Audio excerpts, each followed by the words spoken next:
Saya mulai ya. Assalamualaikum warahmatullahi wabarakatuh. Alhamdulillahirrahmanirrahim. Puji syukur kehadirat Allah Subhanahu wa Ta'ala, karena atas berkat rahmat dan ridhonya kita semua bisa berkumpul di kegiatan hari ini dalam keadaan sehat walafiat. Di hari ini saya selaku moderator akan memfasilitasi presentasi yang akan disampaikan oleh Bu Rita tentang diskriminasi budaya positif. Seminar ini sendiri merupakan tindak lanjut dari kegiatan tugas guru penggerak yang dilaksanakan oleh Ibu Rita, yang tujuannya adalah untuk membentuk budaya positif di sekolah. Tanpa berlama-lama, langsung saja untuk waktu dan tempat kepada Bu Rita saya persilakan.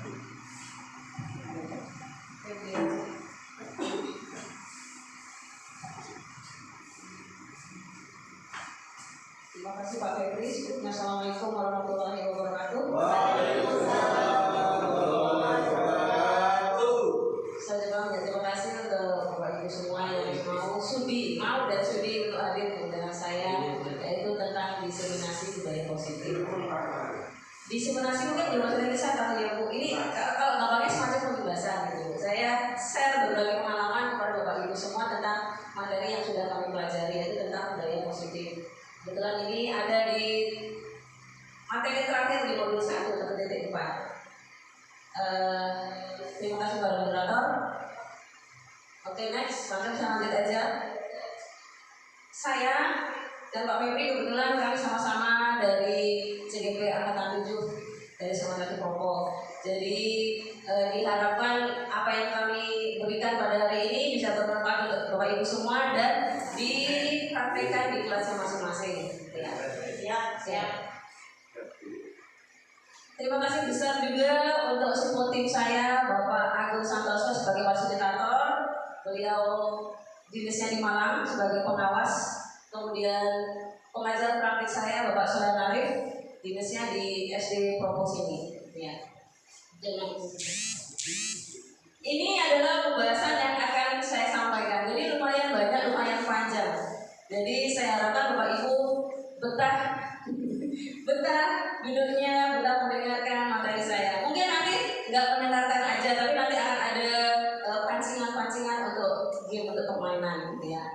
Sedikit, yaitu ada 7 materi: perubahan paradigma pendidikan, kemudian disiplin positif, motivasi perilaku manusia, 5 kebutuhan dasar manusia, 5 posisi kontrol, keyakinan kelas, dan segitiga restitusi.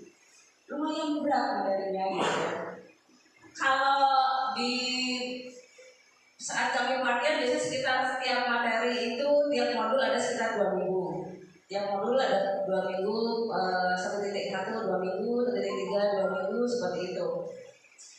Selain menerima materi, di situ di sesi akhir kita harus melakukan aksi nyata. Dari apa yang sudah kami pelajari, kami harus melakukan aksi nyata dan demonstrasi langsung ke siswa. Kebetulan di 1.4 ini adalah rancangan saya mengimbaskan kepada Bapak Ibu guru dan juga kepada siswa. Gitu ya. Oke, next. Nah, ini saya mulai dari pertanyaan pemantik, gitu ya Bapak Ibu. Setuju nggak dengan pernyataan berikut? Hukuman dapat mendisiplinkan murid. Setuju.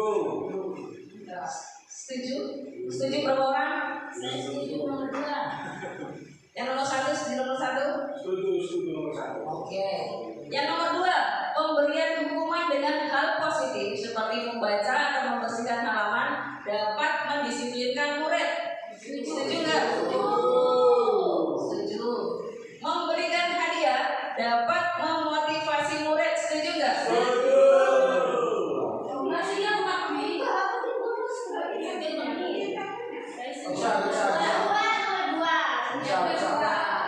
Oke. 1 dan 3. Kalau pengen tahu sebenarnya yang saya pilih itu udah efektif belum ya, gitu ya. Nomor 1 dengan hukuman benar nggak sih mendisiplinkan murid? Nanti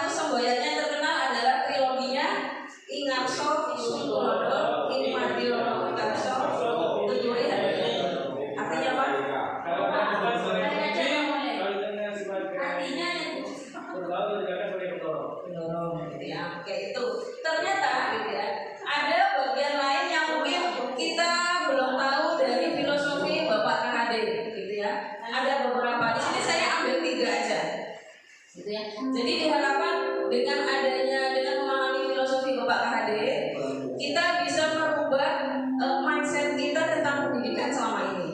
Gitu ya. Yang pertama, pendidik adalah penuntun. Sesuai dengan simboyan tadi ya. Masuk, menuntun segala kodrat yang ada pada anak, alam dan zaman agar mereka mencapai keselamatan dan kebahagiaan yang setinggi-tingginya.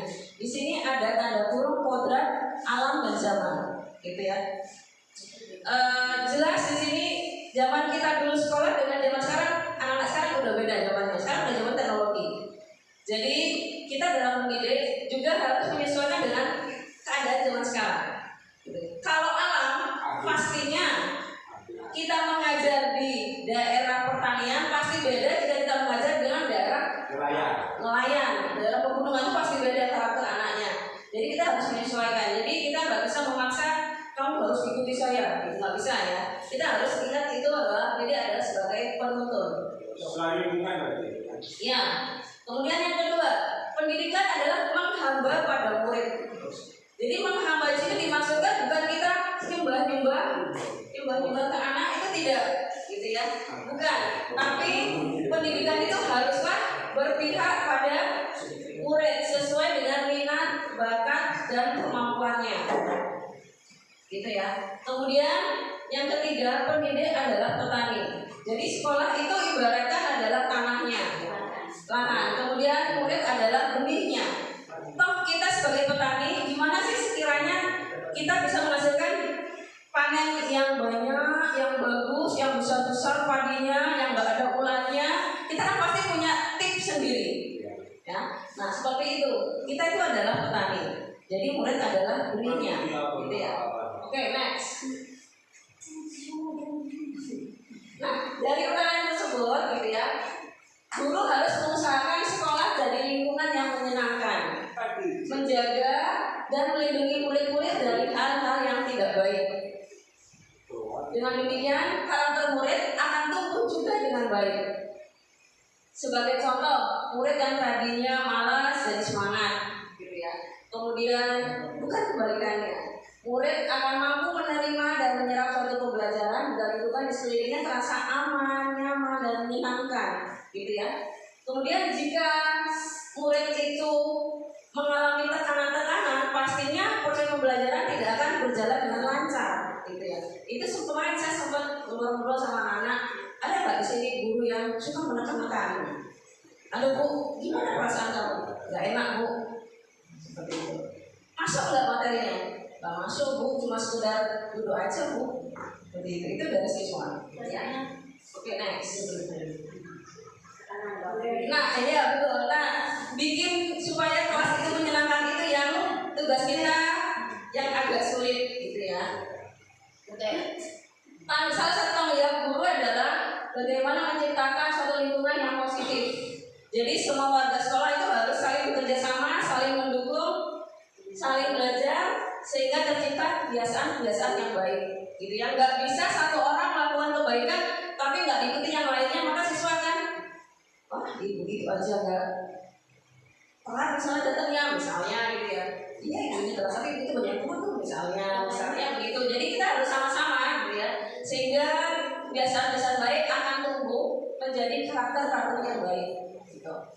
Dan pada akhirnya dari karakter tersebut kebiasaan-kebiasaan baik akan membentuk suatu budaya yang positif. Kalau sudah budaya itu bu, di sekolah itu udah enak, enteng, kita nggak perlu berdiri depan pagar gini tuh nggak perlu. Ya karena sudah membudaya, seperti ya. Oke. Nah ini sentuhan anak. Itu kita kan senang ya kalau melihat di kelas itu anak tersenyum gitu ya. Kita ngajar, belajar, mereka senyum gitu. Happy itu satu bagian PKN. Iya.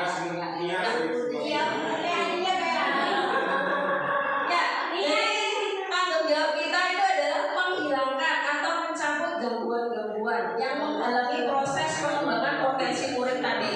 Tekanan-tekanan tadi itu kalau bisa dihilangkan ya, siswa itu merasa betah, aman dan nyaman berada di sekolah. Mau sampai sore pun mungkin mereka akan betah jika suasananya juga menyenangkan, gitu ya. Oke. Next.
gitu ya, pasti nggak akan dibuka gitu ya. Teorinya begitu ya.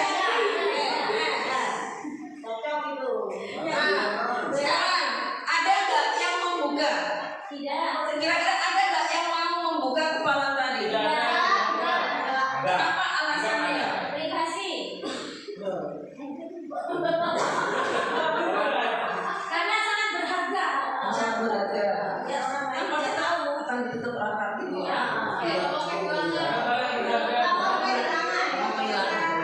Ini tidak bisa banyak bisa juga ini. Ini bisa dibuka, cuma karena tenaga tidak kuat, akhirnya dia kalah, akhirnya terpaksa dibuka. Oh, terpaksaan nggak ada dibuka. Iya, karena kan tadi memang berusaha sekeras mungkin supaya terbuka kan. Dengan segala cara. Akhirnya terbuka juga. Akhirnya terbuka juga. Dengan alasan karena kalah kekuatan. Karena kuat karena tenaga. Kemudian yang ketiga perlu dilakukan juga.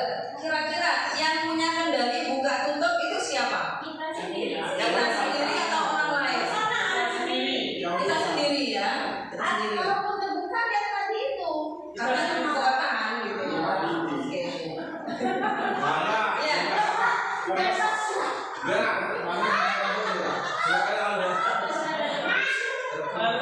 Iya, yang punya kendali adalah kita sendiri gitu ya. Begitupun murid bu. Iya, masih ada.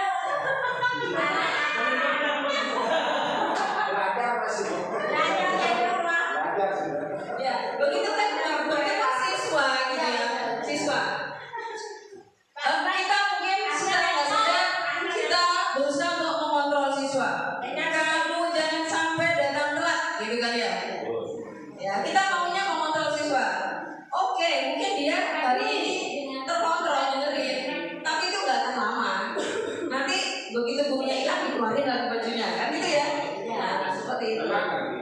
Ya, karena nggak semua orang sebenarnya di bawah sadar mereka nggak ingin dikontrol. Seperti itu, ya. Teorinya cek. Nah, kita di sini akan belajar teori kontrol. Ya. Sekarang. Nah, dari Dr. William Glasser ada 3 teori. Ada 4 teori. Ya. Orang mana saya nggak tahu. Nanti saya lihat di mana ya.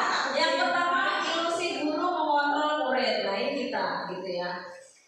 Pada dasarnya kita tidak dapat memaksa murid untuk berbuat sesuatu jika murid tersebut memilih untuk melakukannya. Gitu kan ya. Walaupun tampaknya guru sedang mengontrol perilaku murid. Hal demikian terjadi karena murid sedang mengizinkan dirinya dikontrol. Ya mungkin menyenangkan hati gurunya seperti itu. Ya. Saat itu bentuk kontrol guru menjadi kebutuhan dasar yang dipilih oleh murid. Teori kontrol ini menyatakan bahwa semua perilaku memiliki tujuan, bahkan terhadap perilaku yang tidak disukai. Kemudian teori yang kedua, bahwa ilusi semua penguatan positif efektif dan bermanfaat. Ya. Penguatan positif atau bujukan adalah bentuk-bentuk kontrol. Segala usaha untuk mempengaruhi murid agar mengulangi suatu perilaku tertentu adalah suatu usaha untuk mengontrol murid tersebut. Gitu ya. Jadi selalu diingatin seperti itu. Ya. Dalam jangka waktu tertentu kemungkinan murid itu akan sadar, gitu ya, dan menolak bujukan kita. Saat dia sudah sadar, hipnotis gitu sama kita, gitu ya. harus ngikutin. Tapi suatu waktu dia akan sadar, oh ngapain? Ya, sehingga di situ menjadi tergantung pada pendapat sang guru untuk berusaha. Jadi tergantung kita. Jadi guru itu terus harus selalu berusaha mengontrol dia. Bisa dia nggak sadar, tapi kalau dia sadar, dia ingat udah berhenti. Okay, next, yang ketiga dan keempat, ilusi bahwa kritik dan membuat orang merasa bersalah dapat menguatkan karakter. Ya. Menggunakan kritik dan rasa bersalah untuk mengontrol murid menuju identitas gagal. Mereka belajar untuk merasa buruk tentang diri mereka karena dibuat dia merasa bersalah. Jadi, oh saya ini jelek banget ya. Seperti itu. Kemudian mereka mengembangkan dialog diri yang negatif. Kadang-kala sulit bagi guru untuk mengidentifikasi bahwa mereka sedang melakukan perilaku ini karena seringkali guru cukup menggunakan suara halus untuk menyampaikan pesan negatif. Kemudian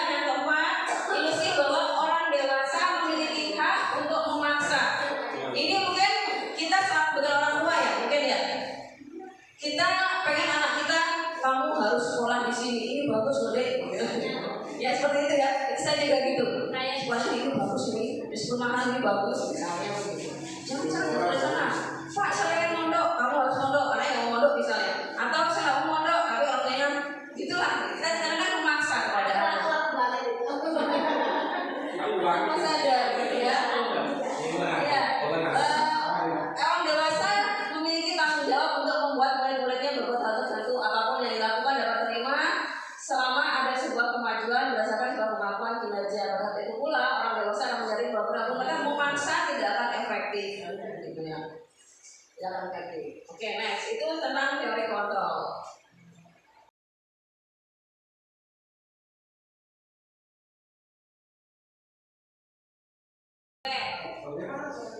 Berikut ada lagi teori kontrol pendekatan stimulus respon berdasar Stephen R. Covey, gitu ya. Bila kita ingin membuat suatu kemajuan perlahan, sedikit-sedikit ubahlah sikap atau perilaku Anda. Jadi kita mulai dari kita. Namun bila kita ingin memperbaiki cara-cara utama kita, maka kita perlu mengubah kerangka acuan kita. Ubahlah bagaimana Anda melihat dunia, bagaimana Anda berpikir tentang manusia. Ubahlah paradigma Anda, skema pemahaman dan penjelasan aspek-aspek tertentu tentang realitas. Itu menurut Stephen R. Covey, gitu ya. Jadi kita jangan melihat sesuatu itu dari dunia kecil, gitu ya. Dari kecil di depan kita aja, tapi harus melihat lebih luas lagi. Belum ada. Mungkin nanti Pak Umar menemukan, gitu ya. Oke. Siapa sesungguhnya yang memiliki kontrol? Berikut ada dua teori. Yang sebelah kiri adalah stimulus respon, kemudian di sebelah kanan berdasarkan teori kontrol. Itu kita cek kira-kira menurut Bapak itu lebih bagus yang mana? Teori kontrol, ya. Kalau teori kontrol itu menuju identitas sukses, tapi kalau stimulus respon kebanyakan menuju identitas gagal, gitu ya. Jadi dibuat siswa itu merasa bersalah. Seperti itu, ya. Oke, next. Nah, sekarang kita lanjut tentang disiplin, ya. Berat. Betul. Ada perspektif sebenarnya di sini. Bagaimana sih penegakan disiplin di sekolah kita? Itu perlu kita lihat kembali, gitu ya. Tinjau kembali. Apa sudah efektif? Apakah perlu ditinjau kembali? Ya. Apakah kaitannya sesuai dengan nilai-nilai kebajikan? Jadi di sini yang bukan nilai kebaikan, tapi nilai-nilai kebajikan. Ya. Jadi kita tanya kepada kita sendiri gimana kita berperilaku, gitu ya. Udah baik apa belum? Kemudian kita melakukan ini karena sesuatu atau karena apa? Gitu. Misalnya saya datang pagi biar saya dapat senyuman dari Pak Inom misalnya. Saya datang, saya rajin absen biasa dapat sertifikat dan tadi penghargaan di 2000 misalnya, gitu ya. Itu perlu diperbaiki lagi. Kita cek lagi apa sih yang motivasi kita melakukan segala sesuatu. Gitu ya.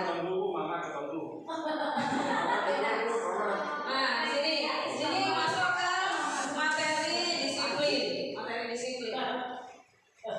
Dimulai dari Bapak pendidikan kita, Bapak Fajar Dewata. Di mana ada kemerdekaan, di situ harus ada disiplin yang kuat. Kita udah merdeka ya. Kita udah merdeka. Sungguh pun disiplin itu bersifat self disiplin. Jadi disiplin itu berasalnya dari dalam diri kita. Gitu ya. Harusnya seperti itu. Ya. Tetapi itu sama saja. Sebab jikalau kita tidak bisa melakukan self disiplin, kita memerlukan orang lain untuk mendisiplinkan kita. Gitu. Tapi setelah saya pelajari ternyata semua itu bermula dari motivasi intrinsik. Jadi mau siapapun yang ngomong, kalau nggak dari dalamnya sendiri yang mau merubah, nggak akan bisa. Gitu ya. Oke, next. Berikut ada berdasar Dyer Garson, ya. Dari kata bahasa Latin disiplina. Disiplina itu artinya belajar. Kemudian dari akar kata disciple atau murid atau pengikut. Nah, di sini untuk menjadi seorang murid atau pengikut, seseorang harus paham betul alasan mereka mengikuti suatu aliran atau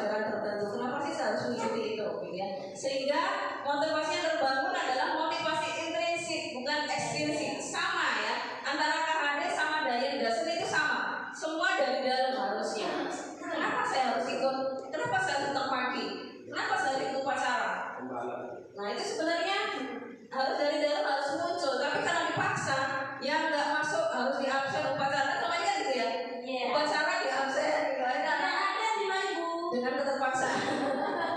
Bahkan ada juga yang nggak hadir karena nggak ada motivasi dari dirinya. Apa sih yang saya dapat kalau saya jadi pacaran?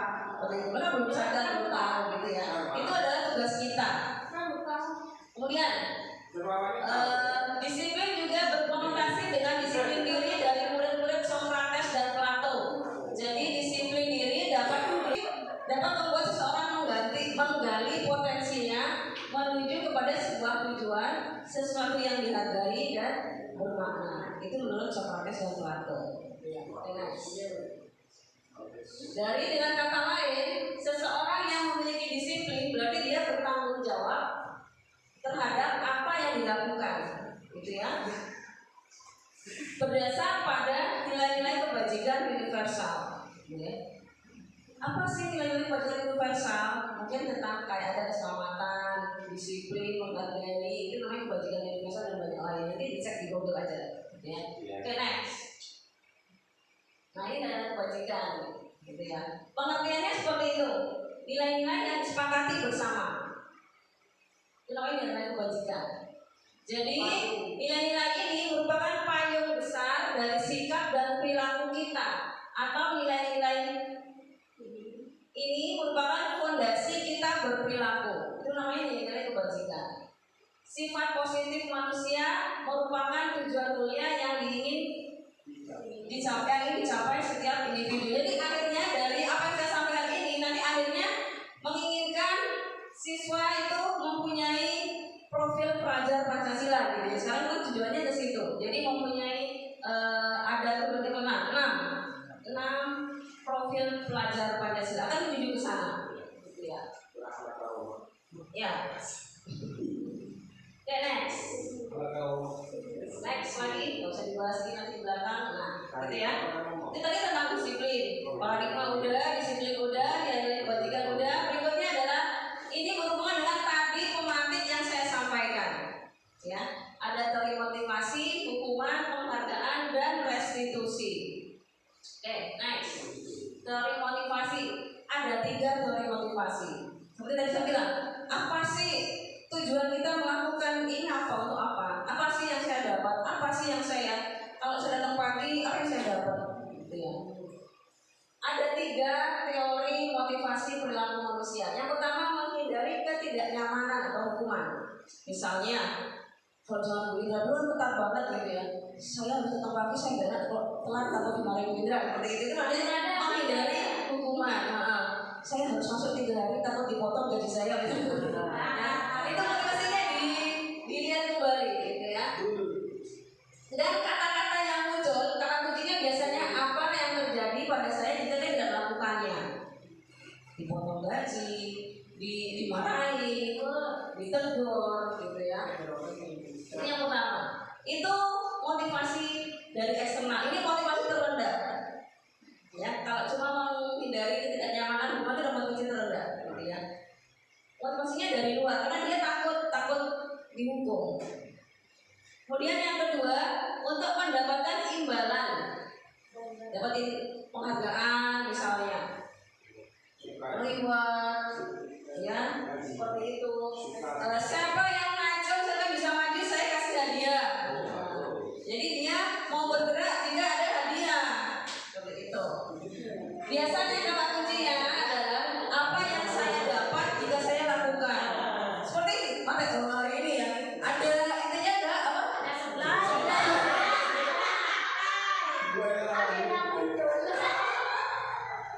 Motivasinya perlu dirubah kembali, dilihat kembali ya, apa motivasi menurut saya gitu.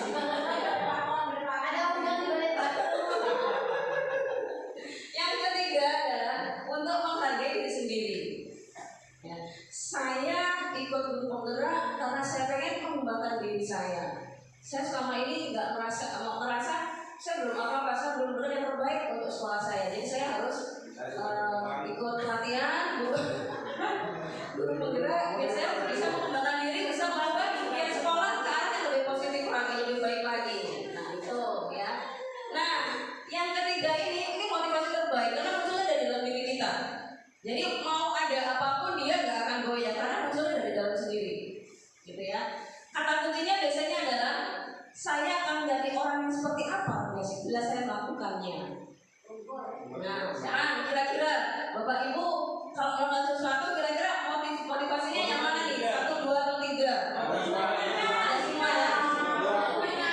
Tergantung ya.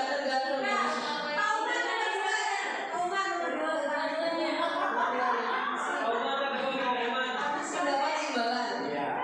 Nasi bungkus.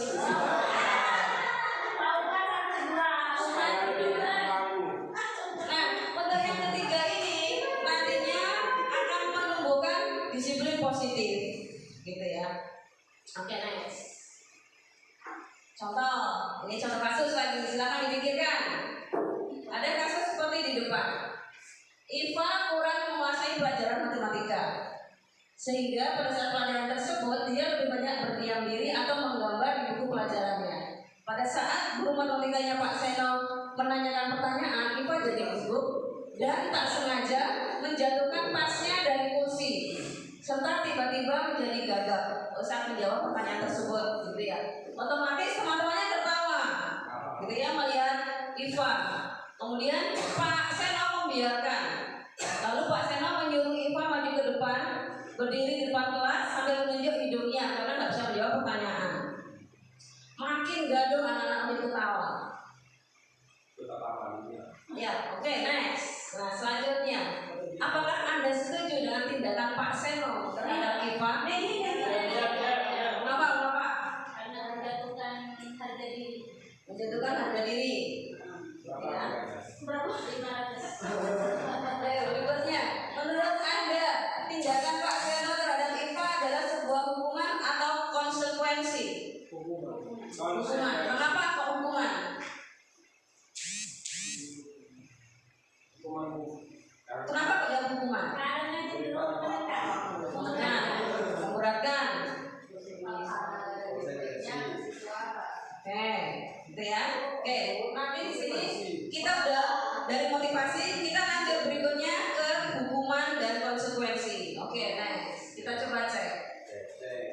Ya, contoh, sebelum masuk ke materi atau definisi hukuman konsekuensi, kita coba lihat beberapa tindakan guru. Jadi ini masuk hukuman atau konsekuensi. Yang pertama, mencatat 100 kali di dalam buku. Hukuman. Misalnya tidak akan terlambat lagi. Hukuman. Setuju semua? Ya. Hukuman. Oke, klik Pak. Jeng jeng. Yang kedua, Kayak pemirsa. Hukuman. lari keliling lapangan. Hukuman. Teng-teng. Berarti udah pinter. Berikutnya, Ketiga hukuman. push up 15 kali. Hukuman.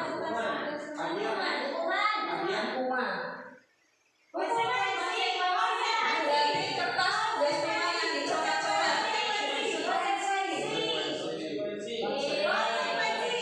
Berikutnya, membersihkan tumpahan air di meja. Konsekuensi. Disuruh mengenakan sepatu seharian karena tidak mengenakan sepatu hitam.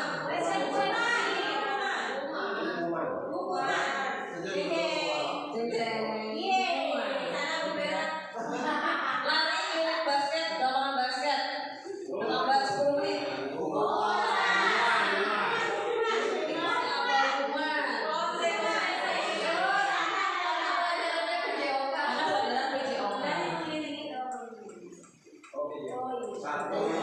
Jadi ini tuh udah pintar mana yang namanya hukuman, mana yang namanya konsekuensi, gitu ya.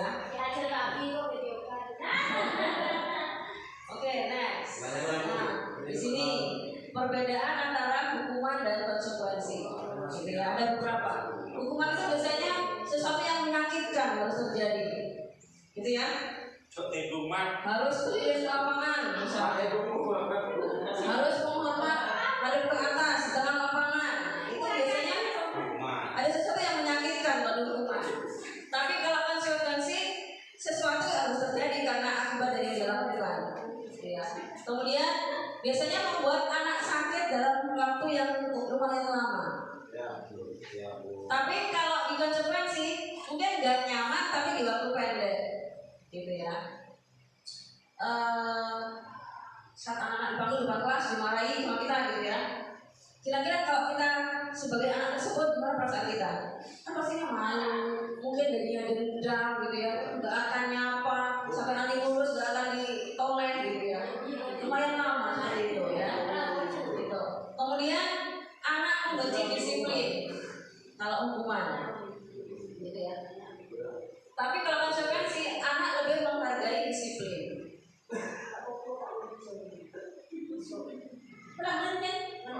Kemudian ada paksaan. Nah, ada paksaan, memaksa. Ya, karena anak nggak beri kesempatan untuk dia menjelaskan mungkin ya, langsung aja langsung dijudge gitu ya, paksaan. Tapi kalau di konsekuensi adanya stimulus dan tanggapan gitu. Jadi stimulus respon. Dia yang kita lakukan, dia mungkin terus menjawab apa yang kita itu tanyakan gitu ya. Mendorong anak menyakiti diri sendiri, tapi kalau yang konsekuensi mendorong anak agar lebih menyusulkan diri, lebih mudah. Konsep diri yang buruk, konsekuensi konsep diri yang baik. Lumayan jauhnya beberapa derajat ya. Anak belajar menyembunyikan kesalahan kalau hukuman, akhirnya mereka nggak sedukung kan, tidak mengakui bapak bukan saya, karena takut hukuman tersebut gitu ya. Tapi kalau konsekuensi anak belajar untuk mematuhi peraturan. Kemudian marah, rasa bersalah, dipermalukan, merasa tak dihargai, itu pasti banget ya. Tapi kalau konsekuensi, memang dia merasa diasingkan, kehilangan, tapi untuk sementara, gitu ya. Ya, itu hukuman. Jadi efeknya lumayan besar kalau hukuman, gitu ya. Oke, next. Nah, di sini tadi kita bahas ada 3 di teori yang terakhir, teori motivasi, hukuman, penghargaan, dan restitusi ya. Di sini ada hukuman, konsekuensi, dan restitusi, ada 3 kolom. Hukuman itu adalah membentuk anak identitas gagal, bukan bobol, gagal. Ya, seperti tadi yang sudah disampaikan, sifatnya negatif, gitu ya, hukuman. Kalau konsekuensi itu juga melatih disiplin, menumbuhkan anak untuk menumbuhkan identitas sukses. Ya, ini netral sifatnya, netral.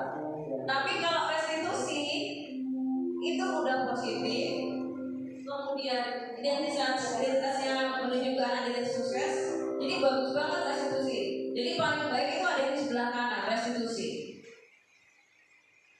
Kenapa kok restitusi paling baik? Karena di sini di restitusi itu anak diajak berbicara bersama kita. Dia tahu salahnya di mana, ya. Kemudian dia mau memperbaiki salahnya, mencari solusi kesalahannya. Apa yang diyakini otomatis karena muncul dari motivasi intrinsik, dia gak akan melakukan lagi.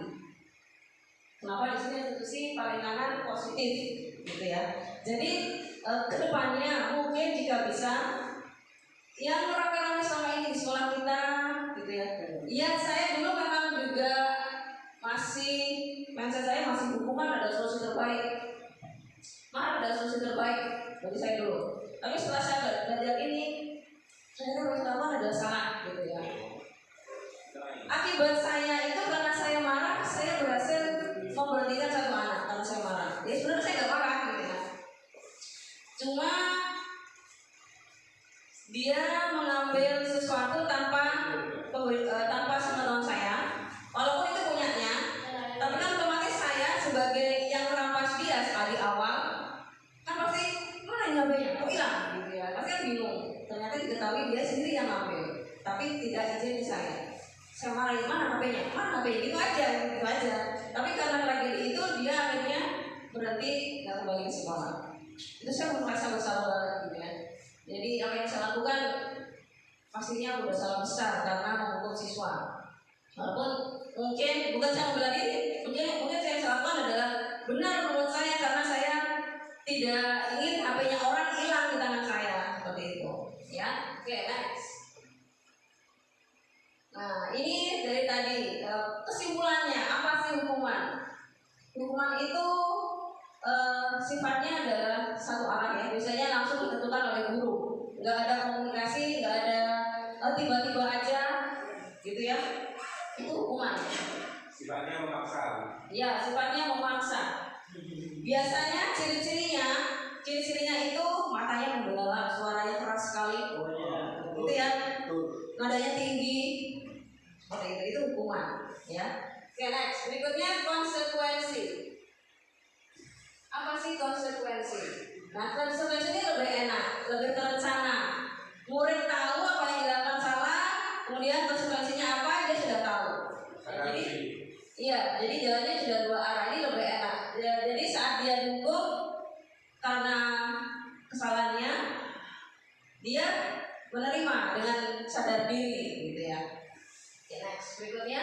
Nah, ini restitusi, tadi seperti yang saya bilang. Restitusi itu lebih enak. Lebih enak, ngobrolnya enak, gitu ya. Lebih nyaman. Masalahnya, biasanya solusinya, masalahnya lebih enak. Tidak dengan marah-marah. Dari dua arah. Jadi solusi itu kalau bisa dimunculkan sendiri dari siswa.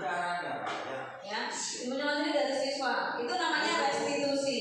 Saya beberapa kali mencoba restitusi ya. Di saat diajak ngobrol sih enak. Saya kurang tahu. Ini masih saya cek lagi. Saya ketemu anak itu, dia merasa bersalah dengan saya, dia selalu menghindari saya. Gitu. Padahal saya nggak marah saat manggil dia, saya nggak marah. Tapi saat saya ketemu dia selalu menghindar, duduk begini. Mungkin dia merasa nggak enak dengan apa yang sudah dia ucapkan, dia janjikan, tapi belum bisa dia tepati. Ini masih saya. Itu restitusi. Hukuman yang dijadikan konsekuensi Bisa, yang penting ada kesepakatan antara berdua. Misalnya kalau kemarin saya melakukan keyakinan kelas, kesepakatan kelas gitu ya. Kira-kira kalau ada anak yang telat mau diapain? Itu saya. Konsekuensi. Tapi kan ada dua arah Pak, tidak dari saya saja, gitu ya. Ada dua arah dari anak. Berarti teman-temannya tahu kalau telat berarti kamu harus nyapu. Hah? Ya, seperti itu. Itu kemarin seperti itu saya. Ya, ini saya baru melakukan kesepakatan kelas 3 kelas. Ini nanti saya cek lagi minggu ini sampai 4 minggu ke depan masih saya cek. Jadi lumayan di tugas yang terakhir 1.4 ini waktunya lumayan panjang. Pengumpulannya sampai Maret karena memang tugasnya agak lama. Karena berhubungan dengan budaya. Muncul nggak budaya di situ selama 4 minggu, gitu ya. Oke, next, restitusi. Nah, ini. Dihukum oleh penghargaan. Siapa sih yang nggak suka dapat penghargaan atau sertifikat, gitu ya? Guru tergemoy, guru termodis, gitu ya, guru yang terajin, gitu. Siapa yang nggak suka dapat penghargaan? Tapi kita nggak tahu ya. Ada orang yang tidak mendapat penghargaan itu ada perasaan dia seperti apa? Tidak nyaman. Ya, kita nggak sadar di situ. Mungkin kita hanya melihat orang itu tersenyum dengan penghargaan, tapi kita nggak sadar orang di depannya, orang lain melihat itu seperti apa.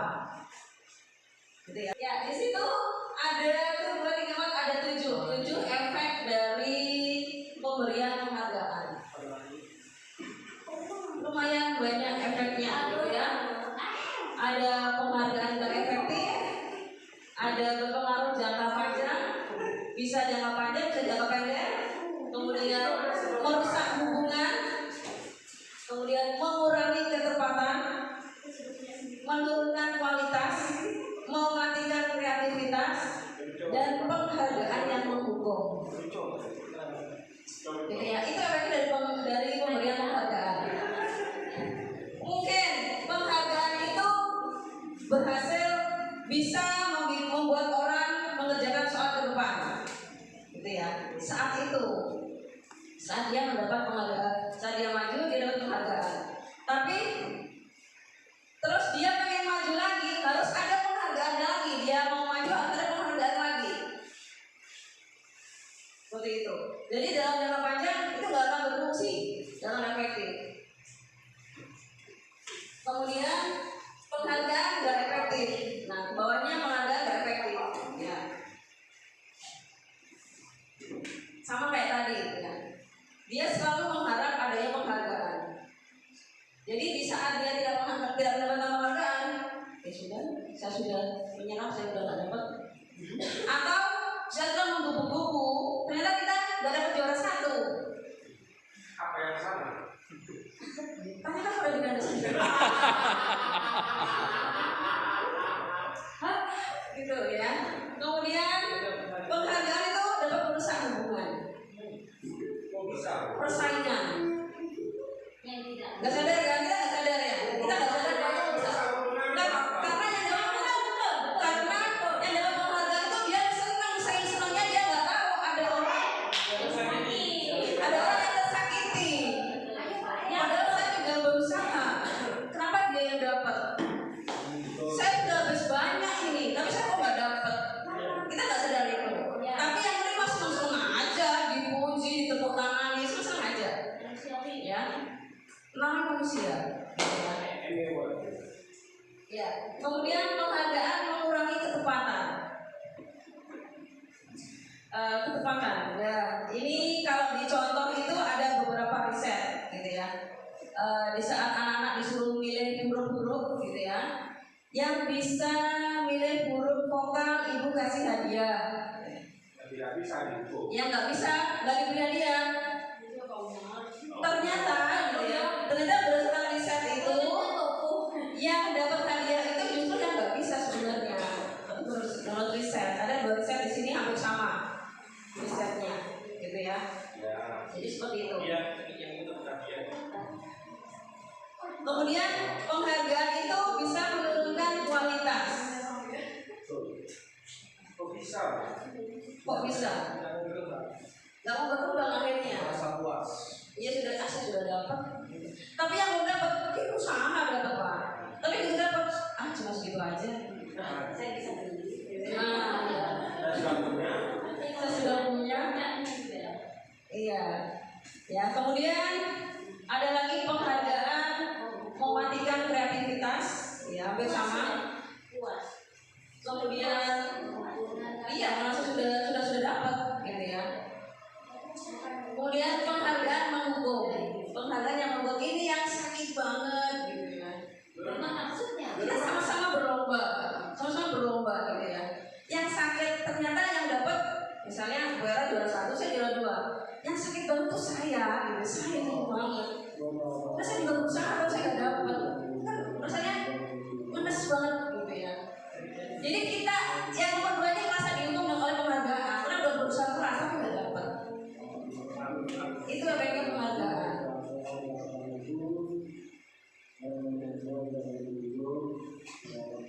Dicari sudah. Oke, next. Itu penghargaan ya.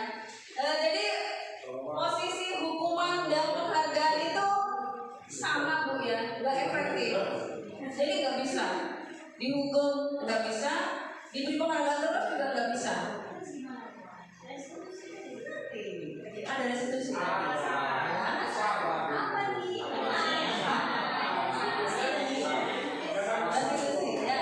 Berikutnya, nah untuk mewujudkan sekolah yang memiliki budaya positif, kita mulai dari yang terkecil dulu. Ya. Kita mulai dari yang terkecil dari kelas. Atau paling nggak dari kita dulu. Dari kita, kemudian kita sampaikan di kelas ke siswa, sehingga dengan membuat keyakinan kelas tersebut. Mengapa keyakinan kelas? Mengapa tidak peraturan kelas saja? Kenapa? Kira-kira ada yang bisa? Diatur, jadi mereka tidak. Iya. Karena peraturan itu ya bisa seperti ini. Ya. Kesepakatan ya. Iya, bisa seperti itu. Oke, betul semua. Ya. Kenapa kok keyakinan kelas? Karena keyakinan kelas kita nyarinya baru-baru, gitu ya. Sedangkan peraturan itu kan set, nih harus mematuhi, nah, gitu ya. Seperti itu. Kita nggak bisa menolak ya waktu dilakukan, kita nggak cocok gitu ya. Kita nggak mau dikontrol karena memang pada dasarnya manusia mau dikontrol kita di awal seperti itu. Makanya dibentuk keyakinan kelas. Oke, next. Nah, contoh berikut, coba dipikirkan lagi. Ya, pengenang berikutnya ini terakhir ini. Mengapa kita memiliki peraturan tentang penggunaan helm pada saat mengendarai kendaraan roda 2? Kira-kira kenapa kita harus pakai helm? Aman, selamat. Ya, oke. Yang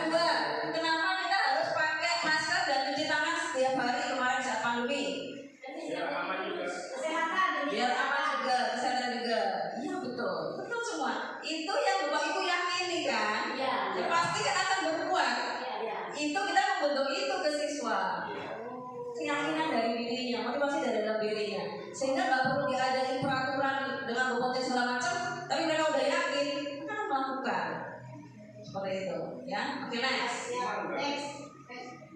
Nah, ini ya tadi jawabannya keselamatan atau kesehatan, karena itu yang kita yakini, ya.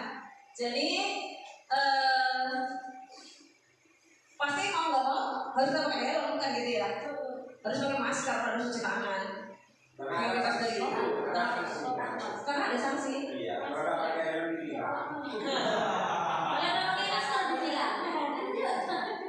Berarti kembali lagi ke motivasinya, kenapa pakai helm? Ya kan karena takut hukuman. Nah, paling gitu. Tapi kalau demi keselamatan, berarti motivasi yang ketiga dari intrinsik, mau ada polisi nggak ada polisi tetap pakai helm kan gitu Pak ya? Betul. Ya kembali lagi ke motivasinya apa? Ya, pakai helm untuk apa? Pakai masker niatnya untuk apa? Gitu ya. Datang ke sini untuk apa? Gitu ya. Oke, next. Nah, ini makanya tadi saya bilang dimulai dari yang terkecil dulu. Ya, mulai dari kelas dulu kita bikin peraturan atau kesepakatan, gitu ya. Kemudian naik lagi ke atas, akhirnya mereka yakini bahwa mereka yang melakukan adalah itu demi kebaikan mereka, demi menghargai gurunya, menghargai temannya, demi kebersihan, kesehatan, gitu ya. Kalau udah yakin, pasti kan lingkungan jadi positif. Kalau semuanya udah positif, pasti akan membudaya. Kalau udah membudaya, kita enak tidur gitu ya. Gitu. Mulai dari kecil. Maksudnya jangan tidur dalam tanda kutip gitu Pak. Kita nggak tiap hari, di depan pagar gini ya, ngelirik anak-anak siapa yang nggak di dalam. Gitu maksudnya. Jadi ini perlu ketahuan seperti ini ya. Jadi kalau kemarin saya sudah bikin kesepakatan di pelajaran matematika. Jangan Bu, di mapel lain jangan Bu. Saya nanti akan menyampaikan kepada guru mapel lain, kemudian melakukan hal yang sama dengan saya. Gitu nah. Matematika aja Bu, nggak bisa. Kalau matematika aja nggak bisa membudaya gitu ya, karena nggak biasa dilakukan. Jadi makanya nanti saya minta tolong Bapak Ibu mungkin juga melakukan hal yang sama. Pergantian pergantian atau semuanya antri gitu Pak ya, kamar mandi kemudian harus ngantri dulu ya. Ya ini keyakinan ini yang mau kita bentuk nanti, sehingga Bapak keyakinan ini sebelum masuk ke apa itu, contoh ada pemantik, pemantik bukan rematik. Ya, jadi anak Doni anak kelas 2 SD, ya, dia suka mengambil makanan temannya di saat jam makan siang, dikeluhkan oleh teman-temannya, gitu ya.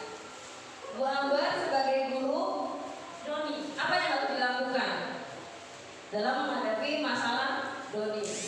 Kemudian kira-kira apa sih alasan Doni melakukan hal tersebut? Nggak disangguin, nggak dibawain bekal, terus apa lagi? Makanya memang begitu suka mengganggu. Suka mengganggu, ada lagi? Lapar Bu. Selalu kurang. Kebiasaan. Ada banyak jawaban ya. Bosnya yang ditakuti sama. Oh, jagoan. Semua jawabannya betul. Semua jawabannya betul. Tinggal kita lihat aja 5 kebutuhan tadi. Dia itu versinya yang kebutuhan yang mana. Jadi jawabannya betul semua, ya. Oke, next kita lihat. Nah, ada survival, kebutuhan bertahan hidup. Ya. Ini bersifat fisiologis, jadi untuk bertahan. Mungkin tadi Bu Dewi jawabnya karena nggak dibawain bekal, makanya dia mengganggu. Dia kan juga lapar, dia juga mau bertahan hidup, gitu ya. Makanya dia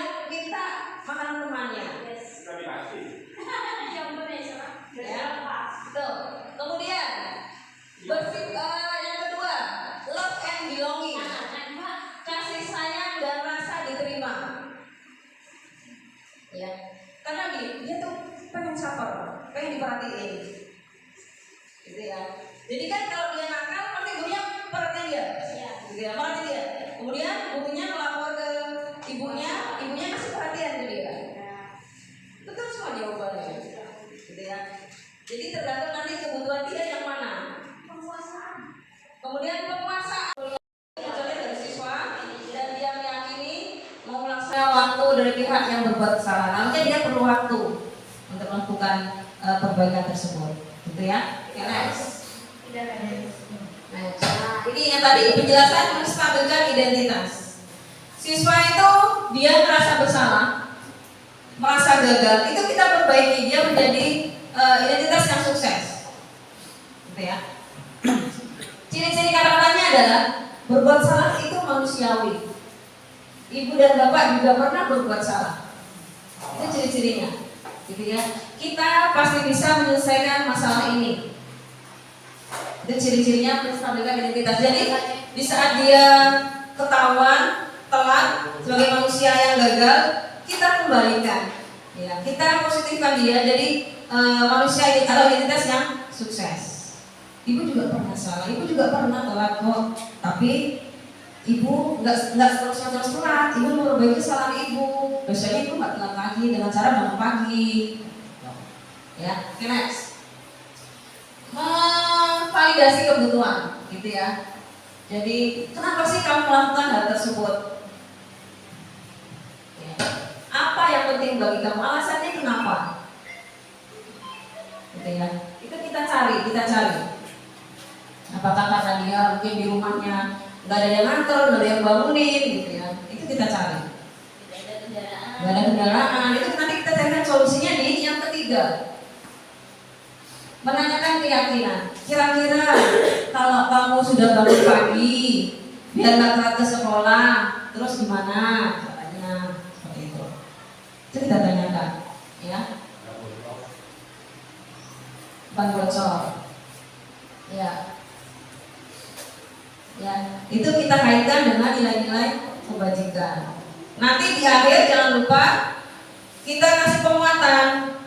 Semoga kedepannya kamu menjadi orang yang lebih baik, orang yang sukses. Seperti itu. Jadi mereka, oh saya bisa sukses sama guru, dijodohin sukses. Amin, terima kasih Bu. Seperti itu. Kita senang. Jadi nggak perlu pakai kekerasan, nggak perlu pakai hukuman. Kita ajak face to face ngobrol bareng, gitu ya. Oke, next. Nah, ini di akhir acara. Saya mau minta pendapatnya Bapak Ibu satu-satu aja, ya. Satu-satu aja nanti saya rekam. Ya. Pengalaman saya setelah mengikuti pembelajaran hari ini. Pengalamannya apa setelah mengikuti pembelajaran? Kemudian perasaan saya setelah mengikuti pembelajaran hari ini. Yang saya dapat itu apa? Makanan, kue, gitu. Karena motivasinya emang udah itu dari awal, gitu. Ya. Hal baik yang dapat saya lakukan ke depannya apa? Ambil satu aja yang menurut Pak Umar itu yang ya ini seru banget ya. Itu ya. Mungkin sambil lalu memikirkan, saya mau sharing video. Contoh saya kemarin melakukan segitiga restitusi. Ya silakan Pak.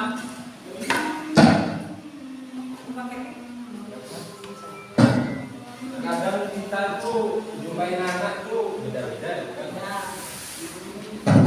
Ada yang kalau yang model Didi sih enak gitu. Model apa? Didi. Oh Didi TBS. Didi TBS. Meskipun lain dari model yang lain, cuma enak, gananya enak. Tapi kalau sudah menyangkut model anak yang watak keras, kita mau masuk aja itu kayaknya kalau memang benar-benar harus kita sabar. Terus mungkin ibu bisa memberikan solusi lah untuk anak-anak yang misal salah satu contohnya itu kan sudah RPL juga ada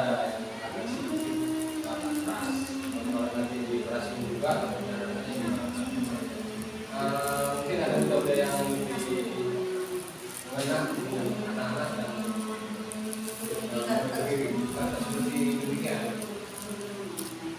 Oke. Keunikan tersendiri. Ada yang keras, ada yang gampang diomongin gitu ya. Ada yang suka yang begini, ada yang suka yang begitu. Kita harus memahami itu dulu, keunikan tersebut. Kalau kita udah ngerti, oh ini anaknya keras nih, harus tanamnya seperti apa nih? Seperti itu. Kita harus mengenal pribadi anak tersebut, gitu ya. Kemudian menurut saya solusi terbaik untuk masalah dengan anak yang sifat yang keras, karena menurut saya adalah tipe kontrol manager dengan menggunakan segitiga restitusi Pak. Itu menurut saya sudah tipe yang solusi yang terbaik dalam mencari masalah. Jangan menyelesaikan masalah, bukan mencari masalah, menyelesaikan masalah, gitu ya. Karena di sini tadi saya sampaikan, memang dalam segala restitusi kita jangan melibatkan dalam artian di lingkungan yang ramai. Kita usahakan ngomong pendekatan face to face aja berdua, gitu ya. Mau di taman tempat yang sepi sambil ngobrol, gitu ya. Kalau ramai nggak bisa, dia nggak bisa konsentrasi, gitu ya. Jadi bawa ke tempat yang sepi, yang enak, nggak ada orang di ruang BK misalnya, atau di saat musola, saat yang pelajaran, ya seperti itu. Kita menggunakan metode tadi segitiga restitusi, gitu ya. Kita ada ngobrol. Kamu tahu nggak kenapa Bapak panggil? Enggak Pak, nggak tahu. Atau iya Pak, tahu saya karena nyontek misalnya. Itu dulu. Ya Pak, itu sudah manajer dan segitiga restitusi itu menurut saya sudah yang terbaik. Solusi yang terbaik. Jadi siswa itu diajarkan untuk menemukan sendiri salahnya apa, kemudian mencari solusi untuk masalahnya sendiri. Kita hanya menuntun aja, kita hanya menebalkan, gitu ya. Kira-kira kamu harus gimana supaya nggak telat lagi? Biar dia mikir, saya harus bangun pagi Pak, saya harus berangkat sebelum jam 7 misalnya, seperti itu. Nanti dari situ kita tebalkan dengan meyakinkan, oke, Bapak percaya sama kamu pasti bisa. Seperti itu. Kita kuatkan dia. Wah, Bapak ini percaya sama saya. Semoga kamu bisa menjadi anak yang lebih baik lagi, lebih bagus lagi, lebih hebat lagi, sukses di depannya. Seperti itu. Itu sih menurut saya Pak ya. Segitiga restitusi adalah solusi terbaik. Gitu. Jadi anak keras jangan sampai dikerasin, gitu ya. Tadi saya bilang materi di awal, hukuman itu gak efektif. Mungkin sekarang dia iya diam, tapi di lain hari dia akan mengulangi kembali. Mungkin seperti itu ya Pak Yaya ya. Dan lagi Bapak Ibu sekalian, ya silakan Bu Fian. Ini berdasarkan yang saya amati ya dari lingkungan sekolah itu biasanya siswa itu melakukan itu karena sedikit banyak itu dia melihat contoh gitu Bu. Maksudnya kayak misal nih masalah telat, menurut saya jangan hanya siswa yang dijadikan fokusan, tapi kita lihat juga diri kita sendiri guru sebagai contoh mereka gitu. Kalau misalkan Bu ya, tadi kan kalau pertanyaan Pak Yaya kan siswa ya Bu yang dijadikan permasalahan. Kalau misalkan ini teman kita sendiri misal yang bermasalah, itu seperti apa kita cara menyelesaikannya? Bukan kalau ke siswa mungkin pendekatan ini itu ya Bu. Apakah teori yang sama seperti yang tadi itu bisa kita aplikasikan juga ke teman guru? Oke, terima kasih. Ya, katanya ada yang lebih atas lagi. Yang memberitahu yang memanggil adalah manajer atau kepala sekolah. Dari manajer itu kemudian menggunakan metode segitiga restitusi. Memang yang saya sampaikan ini adalah ke lingkungan sekolah. Jadi makanya tadi saya di awal bilang kita harus bekerja sama, saling bekerja sama, kerja bareng yuk untuk bisa menciptakan atau menumbuhkan budaya positif di sekolah kita. Dimulai dari yang kecil dulu, dari kelas. Atau di awal juga sudah kita koreksi diri kita, gitu ya. Kita udah yang kita lakukan udah benar apa enggak, dalam artian sudah sesuai aturan apa enggak, motivasi kita melakukan ini untuk apa? Seperti itu, ya. Berarti yang bisa melakukan hanya kita sendiri. Kalau kita sendiri gimana? Maksudnya Kalau sesama guru, berarti guru nggak bisa ya Bang? Di bawah Ada guru mungkin ada waka, di atasnya guru kan ada waka. Kalau pakai metode pendekatan tuh pandu ya, karena kan kita teman itu menasihati itu bukan Lebih enak. Oke. Kalau guru di dalam tanda itu kan kayak aku lebih dari kamu, jadi kamu harus dengarkan kata-kataku bukan begitu maksudku. Apakah ada cara lain? Iya. Tadi kan ada 5 tipe kontrol, iya kan? Mungkin karena kita mau ngingetin teman sebaya, teman sejawat gitu ya, kita bisa berperan sebagai teman. Gitu, tinggal kita pilih aja. Kalau misalnya setangan ini nggak berhasil, lebih tinggi lagi kepala sekolah yang harus bisa menyelesaikan. Gitu. Tinggal kita posisikan aja kita sebagai teman, gitu ya. Bisa. Ya. Mana kayak rumah itu? Udah kemana-mana itu.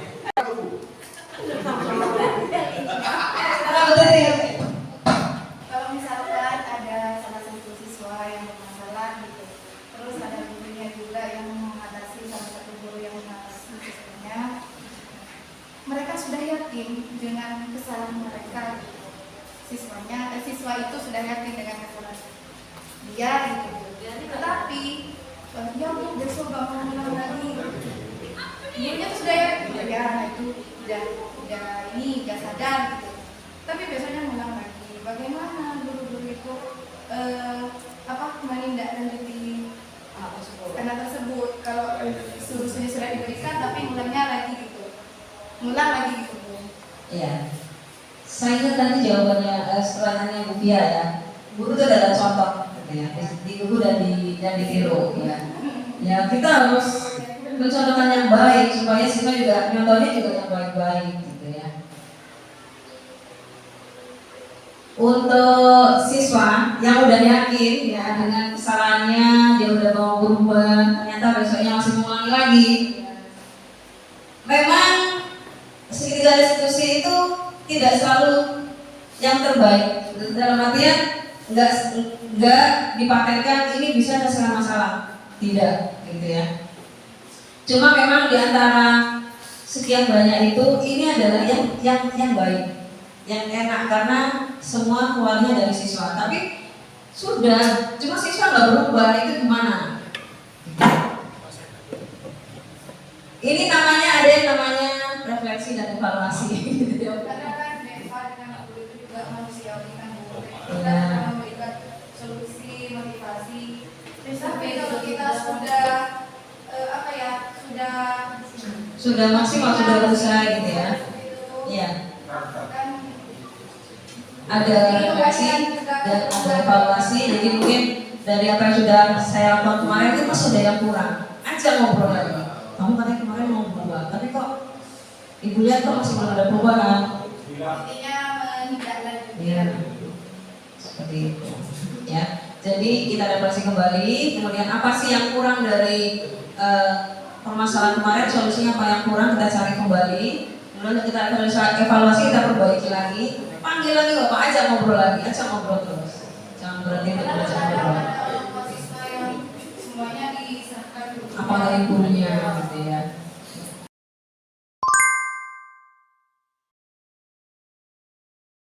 Ternyata menghukum siswa itu tidak boleh terlalu keras karena akan men-down atau membuat mental anak itu rapuh atau tak pede. Benar ya? Itu Baiknya memotivasi anak, memberikan seperti itu. Memberikan ini jalannya seperti ini. Solusi. Itu yang dari saya. terasi. Mungkin yang lain. Oke, terima kasih, lanjut.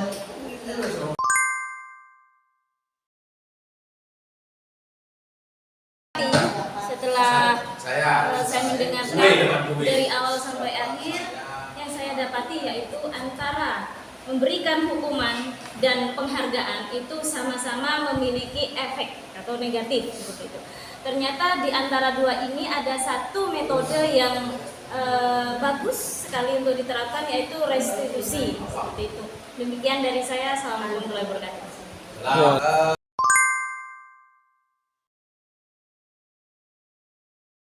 Merasa senang sekali dengan tambahan ilmu yang saya dapatkan dari berita, dan semoga ilmu ini dapat kita imbaskan dan juga kita terapkan di kedepannya seperti itu untuk memajukan sekolah kita.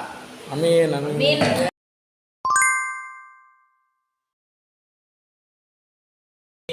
Untuk kedepannya agar lebih bersikap lembut terhadap siswa. Sip, setuju. Bersikap lembut terhadap siswa. Terima kasih. Maaf, Pak. Bapak Ibu guru ya, untuk mau hadir ke undangan saya dan responnya, semoga apa yang saya sampaikan itu bermanfaat, bisa diterapkan di kelasnya masing-masing. Paling nggak kita mulai bikin kesepakatan kelas dulu dah, kita yakinkan siswa, sehingga nanti akhirnya akan tercipta lingkungan yang positif dan berbudaya yang positif, gitu ya. Kurang lebihnya saya minta maaf. Nanti jika ingin lebih banyak tahu, boleh daftar hari ini terakhir CGP. Ya. Gitu ya. Nanti saya siap jika misalnya Bapak Ibu pengen konsultasi, pengen sharing-sharing, boleh gitu ya. Tapi di sini ada Pak Febri juga, gitu ya. Jadi enak kita rame-rame gitu ya. Semoga kedepannya semuanya satu kelompok berubah menjadi lebih baik lagi. Ya, dengan budaya positif tersebut. Jadi kita nggak perlu susah-susah lagi nyari murid. Mereka dari mulai sini sudah cerita, di sana tuh enak, menyenangkan gitu. Otomatis mereka nggak datang sendiri. Punya lama-lama gitu. Oke, terima kasih. Mungkin sekian dulu dari saya. Saya minta maaf jika ada salah. Kurang lebihnya minta maaf yang sebesar-besarnya jika hidangannya kurang memuaskan. Kalian terima kasih banyak. Assalamualaikum warahmatullahi wabarakatuh.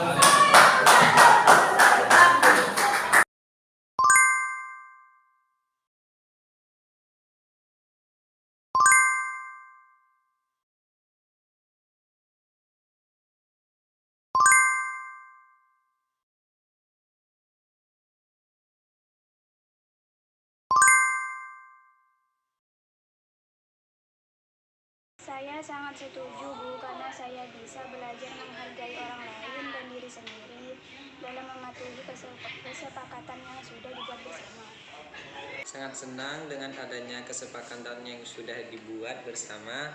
Jadi teman-teman bisa saling mengingatkan termasuk konsekuensinya juga.